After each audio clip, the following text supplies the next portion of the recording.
અમરેલી જિલ્લામાં મેઘરાજાની હેત વરસાદ ધારી, ખાંભા, સાવરકુંડલા અને રાજુલા પંથકમાં મધ્યમથી સારો વરસાદ વરસતા ચોમેર ખુશીની લહેર. છેલ્લા 4 દિવસથી ધુમ્મસભર્યું વાતાવરણ રહ્યા બાદ સારો વરસાદ થતા જીવમાત્રામાં આનંદની લાગણી પ્રસરી. મેઘરાજાની મહેરથી ખેતી પાકને મળ્યું નવું જીવન. ધરતીપુત્રોના ચહેરા પર ખીલ્યું સ્મિત. પાણીની સમસ્યા હળવી થવાની આશા. મધ્યમ પ્રકારના વરસાદથી ખેતરોમાં હરિયાળી છવાઈ. વાવણી લાયક અને ઉગેલા પાકને મોટો ફાયદો. માલધારી સમાજમાં પણ ખુશીનો માહોલ. પશુઓ માટે ઘાસચારા અને પાણીની સમસ્યા દૂર થવાની ઉજળી સંભાવના.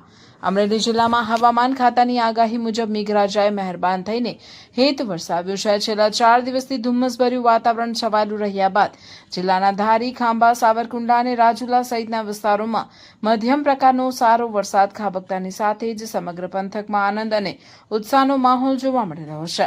લાંબા સમયથી વરસાદની રાહ જોઈ રહેલા ખેડૂતો અને માલધારી સમાજ સહિત જીવમાત્રામાં મેઘરાજાની આ કૃપાથી ભારે ખુશીની લહેર પ્રસરી ગઈ છે.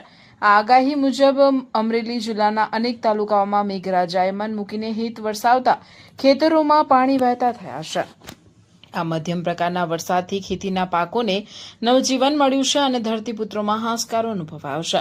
ખેડૂતોનું કહેવું છે કે સમયસર થયેલો આ વરસાદ પાક માટે અત્યંત ગુણકારી સાબિત થશે. બીજી બાજુ માલધારી સમાજમાં પણ ખુશીની કોઈ સીમા નથી.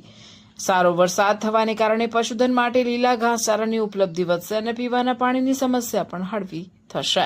આ મેઘરાજાની આ કૃપાથી અમરેલી જિલ્લાના ગ્રામ્ય વિસ્તારોમાં ઉત્સવ જેવું વાતાવરણ સર્જાયું છે.